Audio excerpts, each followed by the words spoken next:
राम राम सभी भाइयों को। बात करेंगे SSC GD 2015 Uttarakhand high court decision के बारे में। तो सबसे पहले अपना गूगल ओपन कर लेंगे। गूगल ओपन करने के बाद हम लोग सर्च टैब पे जाएंगे। इसके बाद हम लोग लिखेंगे Uttarakhand high court case status. ठीक है, इसके बाद आपको देखने के लिए मिलेगा केस नंबर दिखेगा, party name, feeling number, FIR number, advocate number. तो हम लोग केस नंबर से निकालेंगे। तो केस नंबर पर क्लिक कर देंगे। केस नंबर पर जब क्लिक करेंगे तो आपको स्क्रीन पे यहाँ पर दिख रहा होगा जिसमें आपको तीन चीज़ पूछा गया है, केस टाइप, केस नंबर और ईयर। तो हम लोग जो है कि केस टाइप अपना फिल करेंगे। तो केस टाइप में हम लोग आ जाते हैं। तो केस टाइप है SPA। ठीक है, फिर केस नंबर डाल देंगे 39, ईयर डाल देंगे 2023। उसके बाद आपको कैप्चा फिल करना है। हर बार कैप्चा अलग अलग आएगा तो कैप्चा हम लोग फिल कर देंगे, फिर गो पे क्लिक कर देंगे।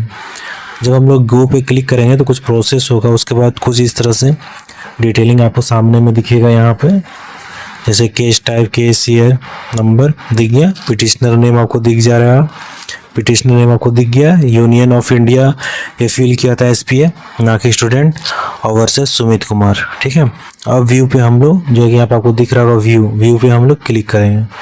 जब व्यू पे हम लोग क्लिक करते हैं तो कुछ इस तरह से इंटरफेस खुलकर सामने आता है। ठीक है, जिसमें केस टाइप हुआ, फीलिंग नंबर हुआ, रजिस्ट्रेशन नंबर है, सारा डिटेल्स आपको दिखता है। और उसके बाद में आपको यहाँ पर दिखेगा डिसीजन डेट जो है 3 अप्रैल 2024 को हुआ है। केस का जो स्टेटस अभी ये केस डिस्पोज कर दिया गया है। ठीक है, और कौन सा बेंच है? तो डिवीजन बेंच है। किस स्टेट में? उत्तराखंड में। ठीक है, उसके बाद में जो है कि हम लोग यहाँ पर देखेंगे यूनियन ऑफ इंडिया की तरफ से एडवोकेट है VK और राजेश शर्मा है, और स्टूडेंट की तरफ से है DS मेहता। ठीक है, और स्टाफ सिलेक्शन कमीशन की भी तरफ से एडवोकेट है, उत्तराखंड SSC की तरफ से भी है, और यूनियन ऑफ इंडिया मिनिस्ट्री की तरफ से भी एडवोकेट रखा गया है इसमें। ठीक, अब इसके बाद में हम लोग नीचे स्क्रॉल डाउन करते जाएंगे तो आपको ऑर्डर सेक्शन में आना है। कहाँ आना है? ऑर्डर सेक्शन में। देखिए यहाँ पर ऑर्डर लिखा हुआ है, तो ऑर्डर सेक्शन में आएंगे। ऑर्डर सेक्शन में भी कहाँ पे? 3/4/2024 का व्यू वाले सेक्शन पे। तो व्यू पे क्लिक करेंगे। जब हम लोग व्यू पे क्लिक करेंगे, मेरा ऑलरेडी डाउनलोडेड था तो डाउनलोडेड बता दिया। यहाँ पे आपको दिखेगा high court of Uttarakhand at Nainital. Uttarakhand का जो हाई कोर्ट है वो नैनीताल में है। ठीक है, स्पेशल अपील आपको दिख जा रहा है यहाँ पर, और जितना भी स्पेशल अपील लगाया गया था सारा कनेक्टेड इसमें। इसका ये सिमिलर मामला जो होता है वो कनेक्टेड हो जाता है। ठीक है, और 3 अप्रैल 2024 को डेट लगा। ठीक है, और इसमें जो सुनवाई की है जज जो है ऑनरेबल मनोज कुमार तिवारी जी है, ऑनरेबल पंकज पुरोहित जी है, और ऑनरेबल मनोज कुमार तिवारी जी। इसमें कहा गया है कि since common question of law, हम डायरेक्टली आपको हिंदी समझा देते हैं। इसमें कहा गया है कि SPA नंबर 39 ऑफ 2023 के बारे में चर्चा किया गया, डिस्कस किया गया था। ठीक है, उसके बाद में सेकंड नंबर जो पॉइंट है आपको यहाँ पर देखने के लिए मिल रहा है, union of India has filed these appeals challenging the judgment date 12/7/2019। 12/7/2019 को एक जजमेंट पारित हुआ था जिसे ये सेटिस्फाई नहीं था, उसी से रिलेटेड ये अपील किया था। Writ petition number 787 of 2018 and other connected writ petitions operative portions of the import judgment is extracted below. ठीक है, इसमें वो चीज़ बताया गया था। और इन व्यू ऑफ बता रहे उसका हिंदी हम, in view of the information writ petition stand allowed amendments is issue directing the respondent to give appointment to the petitioner on the post of constable GD for border district in the central arm police forces against unfilled vacancies within a period of 30 days from the date of production of certified copies of this judgment. उसमें ये judgement था। ठीक है, 8वां number para में ये चीज़ बताया गया था कि आप जो है कि 1 महीना के अंदर में जो है कि लोगों को ज्वाइनिंग करवाएंगे, ऐसा ही ऑर्डर था। उसी के अगेंस्ट वही जो है कि अपील किया गया था। थर्ड नंबर पॉइंट में हम लोग आते हैं, rate petition SS number 787 of 2018 was filled by Sumit Kumar seeking the following substantive reliefs. इसमें क्या है देखिए, यहाँ पर कहा गया है कि रीड ऑर्डर्स और direction in the nature of inverse direction of respondent. 3 का 1, 2 और 3 जो है इसमें साफ तौर पे बताया गया है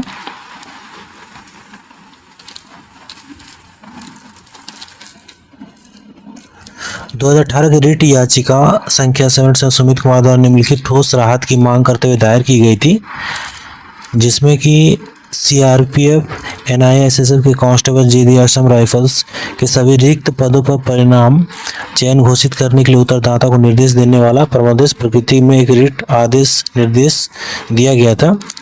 ठीक है, और इसमें कहा गया था कि योग्यता के अनुसार चिकित्सीय रूप से फिट पाया गया है और सबको ज्वाइनिंग करवाने के लिए एक आदेश दिया गया था उत्तराखंड के बॉर्डर डिस्ट्रिक्ट पे याचिकाकर्ताओं को। ठीक है, जैसे कि इस ऑर्डर में लिखा गया था।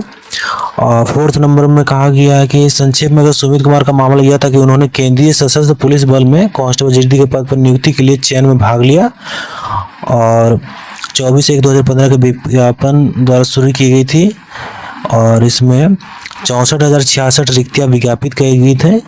ठीक है, 710 जो उत्तराखंड राज्य संबंधी जो सीट थी वो खाली है। ठीक है, 419 रिक्तियां केवल उत्तराखंड के सीमावर्ती जिलों जैसे कि पिथौरागढ़, चमोली, उत्तरकाशी और चंपावत से संबंधित उम्मीदवारों के लिए उपलब्ध थी। इसमें ये चीज बताया गया। ठीक है, 5 नंबर 6, 7, 8, 9 अब इससे हम थोड़ा सा देख लेंगे, शॉर्टकट में समझाएंगे, इतना डिटेलिंग में नहीं जाएंगे। जो मेन मुख्य चीज़ है वो चीज़ हम लोग समझने की कोशिश करेंगे। देखिए 5 नंबर में कहा गया था कि रीट याचिका में सुमित कुमार द्वारा स्थापित मामला यह था कि चूंकि उसने चयन निकाय द्वारा निर्धारित न्यूनतम कट ऑफ अंकों से अधिक अंक प्राप्त किए थे और कुछ रिक्तियां थी जो चयन प्रक्रिया के समापन के बाद खाली रह गई, इसलिए वह इसका हकदार था। ऐसी ही एक खाली रिक्ति के विरुद्ध नियुक्त किया जाए, हालांकि उन्हें नियुक्ति के लिए विचार किए जाने के अधिकार से वंचित कर दिया गया, जो अन्यायपूर्ण और अवैध है। यह एसएससी का पुराना ड्रामा रहा है। उसके बाद 6 नंबर पॉइंट में कहा गया है कि 16 अन्य संबंधित रिट याचिकाओं के साथ सुमित कुमार द्वारा दायर रिट याचिका को इस न्यायालय के विद्वान एकल न्यायाधीश ने दिनांक 12/7/2019 के फैसले के तहत अनुमति दी थी कि 1 महीने के अंदर इन लोग को ज्वाइनिंग करवाओ खाली सीट पे। 7वां नंबर पॉइंट में बताया गया कि गृह मंत्रालय के माध्यम से भारत संघ रिट याचिका में पक्षकार नहीं था, इसलिए उसने विद्वान एकल न्यायाधीश द्वारा दायर किए गए फैसले के खिलाफ अपील करने की अनुमति मांगी। उस समय इसको पार्टी नहीं बनाया गया था गृह मंत्रालय को, इसलिए अपील करने का मांग कर दिया। और फिर क्या हुआ कि दिनांक 19/7/2023 के आदेश के तहत भारत संघ को अपील की अनुमति दे दी गई, क्योंकि सभी केंद्रीय सशस्त्र पुलिस बल गृह मंत्रालय के द्वारा नियंत्रित होते हैं, तो उसमें उसको भी पार्टी बनाना था लेकिन नहीं बनाया गया था, इसलिए डिस्टर्ब हो गया। तो फिर से ये अपना जो है कि अपना अपील लगा दिया और परमिशन भी मिल गया, इसलिए मामले में आवश्यक पक्ष था। ठीक, उसके बाद 8वां नंबर पॉइंट में देख लीजिएगा कि अपीलकर्ताओं के विद्वान वकील ने प्रस्तुत किया कि पिंटू कुमार सिंह और अन्य बनाम के मामले में माननीय उच्च न्यायालय पटना द्वारा दिए गए फैसले पर भरोसा करते हुए विद्वान एकल न्यायाधीश द्वारा रिट याचिकाओं को अनुमति दी गई थी। ठीक है, और भारत संघ और अन्य जिसमें उत्तरदाताओं को जारी किया गया एकमात्र निर्देश बेमेल बची रिक्तियों के खिलाफ नियुक्ति के रिट याचिकाकर्ताओं के दावे पर विचार करना था कि जो खाली पड़ा हुआ सीट है उसको आप विचार करके उसको फिल कीजिए। इस प्रकार उन्होंने प्रस्तुत किया कि इस न्यायालय के विद्वान एकल न्यायाधीश ने अपीलकर्ताओं को उनकी योग्यता की परवाह किए बिना सीमावर्ती जिले के लिए कांस्टेबल जीडी के पद पर नियुक्ति देने के लिए सकारात्मक निर्देश जारी करने में गलती की। इसमें कहा गया है कि आप जो डायरेक्टली बोल दिए कि हाँ इन लोगों को जो है ज्वाइनिंग करवाओ, तो आप योग्यता का उल्लेख वहाँ पर किए, यानी कि जिसका जो योग्यता है उसके बिहाफ पे ही वहाँ पर आपको जो है कि ज्वाइनिंग दी जाएगी। ठीक है, टर्म कंडीशन में कहीं भी छूट देने के लिए नहीं होना चाहिए, ऐसा उनका कहना है। ठीक, 9 नंबर पॉइंट में देखिए उन्होंने ये आगे तर्क दिया कि अपीलकर्ता इस तरह का सकारात्मक निर्देश जारी करने के लिए कोई मामला बनाने में सक्षम नहीं थे और वे केवल यह मामला बना सकते थे कि अपीलकर्ताओं ने चयन निकाय द्वारा निर्धारित कट ऑफ अंकों से अधिक अंक प्राप्त किया है और ऐसा अपेक्षित निर्णय में कोई निष्कर्ष दर्ज नहीं किया गया कि उनके अंकों के अनुसार अपीलकर्ता नियुक्ति के हकदार थे। इस प्रकार यह कहा जा सकता है कि अपीलकर्ताओं को नियुक्ति देने के लिए अधिकारियों को जारी किया गया निर्देश अनुचित और टिकाऊ नहीं है। ये ऑर्डर में कहा गया है, ध्यान से समझते जाइएगा, लास्ट में फिर और डिटेल में बता रहा हूँ। देखिए 10, 11, 22, 10, 11, 12 और 13 नंबर पॉइंट में देखिए 10 नंबर में बता रहा है कि अपीलकर्ताओं के द्वारा वकील ने आगे तर्क दिया कि चयन निकाय कर्मचारी चयन आयोग ने सभी 710 ये 710 बात हो रहा है उत्तराखंड के बारे में, ठीक है, के खिलाफ सिफारिश की थी जो उत्तराखंड राज्य के लिए निर्धारित की गई थी। उत्तराखंड का ही सीट चाहिए। इस प्रकार कोई भी शेष रिक्तियां उपलब्ध नहीं है, डायरेक्ट बोल दिया एसएससी। ठीक, जिनके खिलाफ अपीलकर्ताओं को नियुक्ति किया जा सकता है। उन्होंने यह भी प्रस्तुत किया कि प्रश्नगत चयन के बाद जो वर्ष 2017 में पूरा हुआ है, बोल दिया कि 2017 में सीटें फिल कर दी है पूरा। 3 और चयन वर्ष 2018 का वैकेंसी, 2021 और 22 में जो फिल था, जो खाली पड़ा हुआ सीट था, उसको सब वहाँ एडजस्ट कर दिया। ये एसएससी का बयान है। 11 नंबर पॉइंट में बोलता है कि इसके विपरीत रिट याचिकाकर्ताओं की ओर से उपस्थित विद्वान वकील श्री अवतार सिंह रावत का तर्क है कि अपीलकर्ताओं की ओर से दिया गया बयान कि उत्तराखंड राज्य के लिए निर्धारित जो 710 रिक्तियां थी, उस राज्य के लिए निर्धारित 710 रिक्तियों के खिलाफ सिफारिशें की गई थी और चयनित उम्मीदवारों को संबंधित केंद्रीय सशस्त्र बलों के मुख्यालय द्वारा नियुक्ति की पेशकश की गई थी। लेकिन जिन उम्मीदवारों को नियुक्ति की पेशकश की गई थी, उनमें से इन रिक्तियों के खिलाफ 14 शामिल होने के लिए उपलब्धि नहीं थे और 8 उम्मीदवारों की उम्मीदवारी उनके आवेदन के साथ दी गई जानकारी दस्तावेज से मेल नहीं खा रहा था।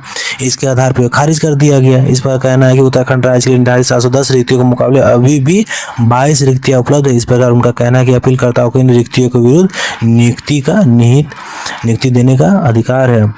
ठीक है, यानी नियुक्ति दिया जाना चाहिए। जब तुमको सीट भरने के लिए कहा गया, तुम सीट भर ही नहीं पाया, तो बाकी बचा हुआ सीट पे कम से कम ज्वाइनिंग दो सबको। तो ये एसएससी हमेशा थेथरोलॉजी करते रहता है। 12 नंबर पॉइंट, अपीलकर्ताओं के द्वारा विद्वान वकील श्री अवतार सिंह रावत द्वारा दी गई दलील में जवाब में श्री राजेश शर्मा का कहना है कि प्रतिवादी के विद्वान वकील द्वारा संदर्भित 22 अधूरी रिक्तियों को इस तरह की जानकारी के बाद आगे चयन के लिए आगे बढ़ाया गया था। रिक्त चयन प्रक्रिया पूरी होने के तारीख से 6 से 8 महीने के बाद संबंधित मुख्यालय को प्राप्त हो सकती थी।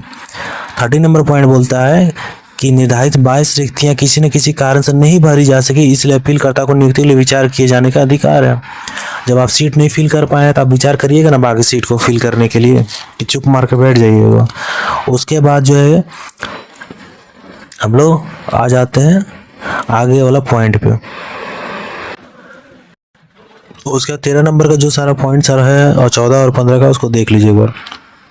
देखिए उसके बाद इसमें कहा गया है, सीधे मेन बात बता रहे हैं आप लोगों को।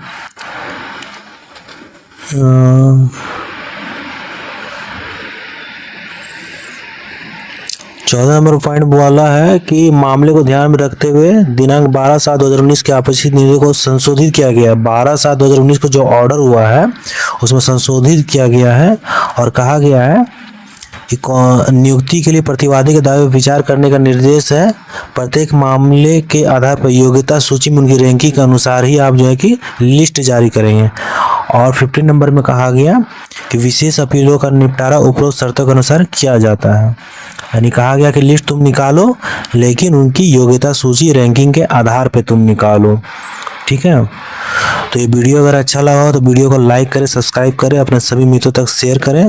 मिलते हैं अगली वीडियो में, तब तक लीजिए हिंद।